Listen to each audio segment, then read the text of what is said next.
Hello viewers, আসসালামু আলাইকুম। সবাইকে স্বাগতম ট্রাভেল এন্ড ফানে। আশা করি আপনারা ভালো আছেন। আজ কথা বলবো কানাডার জব ভিসা নিয়ে। আমার কাছে অনেকেই জানতে চেয়েছেন যে বিশেষ করে যারা দেশের বাইরে আছেন, সৌদি আরব, বাহরাইন, মালয়েশিয়া বা অন্যান্য দেশ থেকে, যে তারা ওখানে যে কাজ করছেন এবং তারপর সেখান থেকে কি তারা কানাডার জন্য অ্যাপ্লাই করতে পারবেন কি না। জি, পারবেন।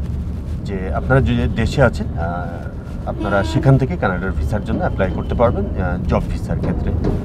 তো জব ভিসার ক্ষেত্রে যেটা হচ্ছে, অনেকের একটা আছে যে শিক্ষাগত যোগ্যতার ব্যাপারে অনেক প্রশ্ন আসছে যে আমি তো শিক্ষাগত যোগ্যতা বেশি নাই বা ইংরেজিতে দক্ষতাটা কম, তো আমি কি যেতে পারবো, এরকম প্রশ্ন আসছে।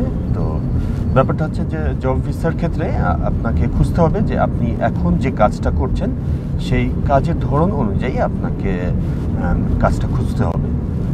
ধরেন আপনি একজন ভালো ইলেকট্রিশিয়ান, আপনি হয়তো সৌদি আরব, বাহরাইন বা আরব আমিরাত অথবা যে কোনো দেশে আপনি কাজ করছেন। এখন কানাডায় তো আপনার সব শ্রেণী পেশার মানুষকেই দরকার, সো তাদেরকে কিন্তু ইলেকট্রিশিয়ানও দরকার। তো আমি জাস্ট একটা এক্সাম্পল বলছি। তো যেটা হচ্ছে যে এক্ষেত্রে আপনাকে করতে হবে কি, যে সেখানকার জব মার্কেট আপনাকে সার্চ করে দেখতে হবে যে তাদের কোন স্টেটে আপনার ইলেকট্রিশিয়ান দরকার। তখন আপনি ওই অনুযায়ী দেখবেন যে আপনি যে কাজ করেন কাজের ধরন অনুযায়ী সব রিকোয়ারমেন্টটা ফুলফিল করতে পারছেন কি না। তারপর যেটা হলো যে হ্যাঁ, ইংরেজি জানাটা এখানে দরকার। যেমন ধরেন একজন সৌদি আরব আছেন, উনি কিন্তু আরবিটা পারেন, তাই না? কারণ আপনি যে দেশে আপনি কাজ করবেন সেই দেশের ভাষাটা তো জানতে হবে। তো কানাডায় যেহেতু আপনার ফ্রেঞ্চ আর ইংলিশ, এখন ইংলিশটাই বেশি চলে। ইংলিশটা হচ্ছে ইন্টারন্যাশনাল ল্যাঙ্গুয়েজ, তো ইংলিশটা জানা থাকলে সবখানেই কাজ করা যায়। তো সেটা দেখতে হবে। তো আজকে আমি যেটা করব, আমি কিছু ওয়েবসাইটের লিঙ্ক দিয়ে দিব। তো আপনারা সেখান থেকে আপনারা একটু দেখে নিতে পারবেন যে কীভাবে আপনারা আপনাদের জবটা সার্চ করবেন। তো একটা জিনিস শুধু আমি বলে নিতে চাইছি যে আপনারা পারবেন, যে এখানে শিক্ষাগত যোগ্যতা যদি কম থাকে, মিনিমাম যদি হাই স্কুল পর্যন্ত পড়া থাকে, তাহলে তো অবশ্যই আপনি পারবেন। তবে দেখে নিতে হবে আপনার কাজের ধরন অনুযায়ী আপনার বাকি রিকোয়ারমেন্টগুলো ফুলফিল হচ্ছে কি না। হ্যালো ভিউয়ার্স, আসসালামু আলাইকুম, আবার স্বাগতম ট্রাভেল অ্যান্ড ফানে। এই সপ্তাহটা আমি ব্যক্তিগত নানা কারণে অনেক ব্যস্ততার মাঝে সময় কাটাচ্ছি। তো এর মধ্যেও আপনারা দেখেছেন যে গাড়িতে বসেও আমি ভিডিও বানাচ্ছি। তো যেটা হচ্ছে যে এরপর আমি চেষ্টা করছি যে আপনাদের কিছু তথ্য যেন একটু দিতে পারি। তো ওয়ার্ক ইন কানাডা, এটা হচ্ছে গভর্নমেন্ট অফ কানাডার অফিসিয়াল ওয়েবসাইট। তো এটার লিঙ্কগুলো আমি দিয়ে দিব। তো আপনারা এখান থেকে ওয়ার্ক ইন কানাডার ব্যাপারে বিস্তারিত জানতে পারবেন। তো এর আগে আমি দেখেছিলাম যে স্কিল লেভেল সি আর ডি যারা, তারা কিভাবে কানাডায় যেতে পারেন। তারা এক্সপ্রেস এন্ট্রিতে যেতে পারবেন না, কিন্তু তাদের জন্য এখানে দেখেন যে প্রভিন্সিয়াল নমিনি, যে এই ক্যাটাগরিতে আপনারা অ্যাপ্লাই করতে পারেন। তো এখানে যদি যাই, তাহলে এখানে দেখেন যে immigrate as a provincial nominee. তো এখানে আপনি সব ইনফরমেশনগুলো আপনি পাবেন।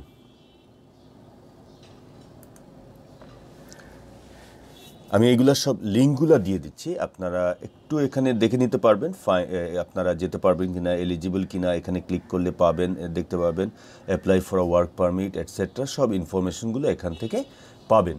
আমি খুবই দুঃখিত যে আমার ব্যক্তিগত ব্যস্ততার কারণে আমি আরও বিস্তারিতভাবে এই মুহূর্তে বলতে পারছি না, কিন্তু আমার ইচ্ছা আছে যে এগুলা নিয়ে ভিডিও বানাবো। তো এগুলো দিয়ে আপনারা চেষ্টা করতে থাকেন, আশা করি এখান থেকে অনেক কিছু ধারণা পাবেন। আমি যেটাই করতে চাইছি যে কানাডা ওয়ার্ক পারমিটের আগে একটা জিনিস জানতে হবে যে আপনার কানাডায় আপনি যে জবে নিয়ে আসতে চান ওটার রিকোয়ারমেন্টটা ফুলফিল করতে পারছেন কি না।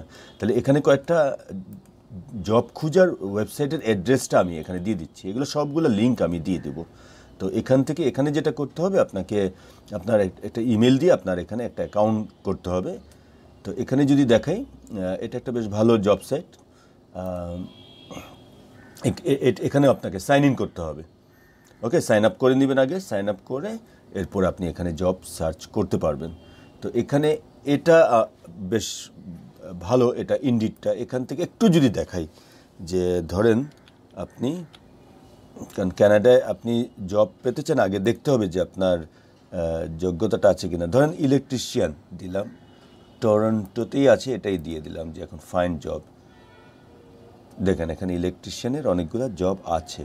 এখন দেখতে হবে যে আপনি যেভাবে কাজ করেন ওটার সাথে মিলে কিনা। এখন কোনটা দেখব, এটা দেখি কি আছে এখানে। সরি,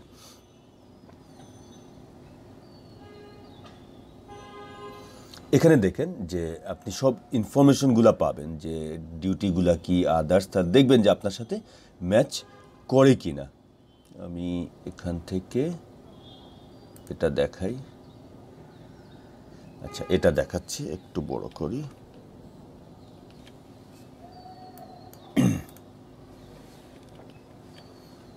এখানে দেখেন যে আপনি এখান থেকে কত স্যালারি, আদার্স, এটা তো পাবেন। জব রিকোয়ারমেন্টটা আগে দেখেন, ল্যাঙ্গুয়েজ ইংলিশ।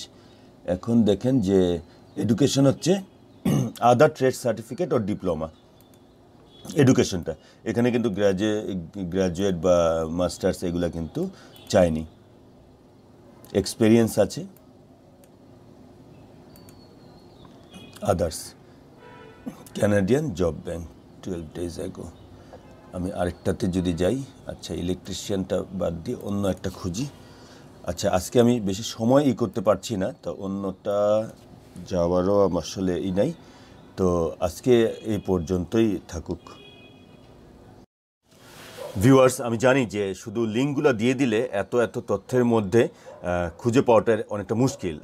অনেকের ক্ষেত্রে যেটা হয় যে এত সময় নাই যে এত সময়ের মধ্যে সব এগুলো খুঁজে বের করবেন। অনেকে আছেন যারা সময়টা দিতে পারলেও দেখা যাবে ঠিক বুঝতে পারেন না যে আসলে উনি একজন কিভাবে এটাকে সার্চ করবেন। আর আমি তো আছি, ট্রাভেল অ্যান্ড ফানের সাথে থাকেন, আমি এগুলা নিয়ে ভিডিওগুলো বানাবো।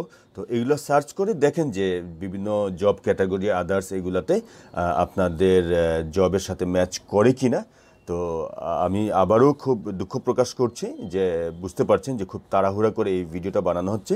আমি জাস্ট শুধু একটু ধারণা দিয়ে দিলাম যে লিঙ্কগুলো নিয়ে কিছুটা সময় কাটান আর ট্রাভেল অ্যান্ড ফানের সাথে থাকেন। আর আমি তো আছি, তো আমি এই সপ্তাহে ফ্রাইডে পর্যন্ত আমার ব্যস্ততা, ইনফ্যাক্ট ফ্রাইডে মর্নিং পর্যন্ত। তো এরপর আমি আশা করছি যে ফ্রাইডে 1 ফেব্রুয়ারি ফ্রাইডে থেকে আমি রেগুলার ভিডিও আপলোড করব। এটা আপনাদের কাছে আমার প্রমিস থাকলো। আপনারা ভালো থাকবেন, সুস্থ থাকবেন, আমার জন্য দোয়া করবেন। আজকে এই পর্যন্তই। আল্লাহ হাফেজ।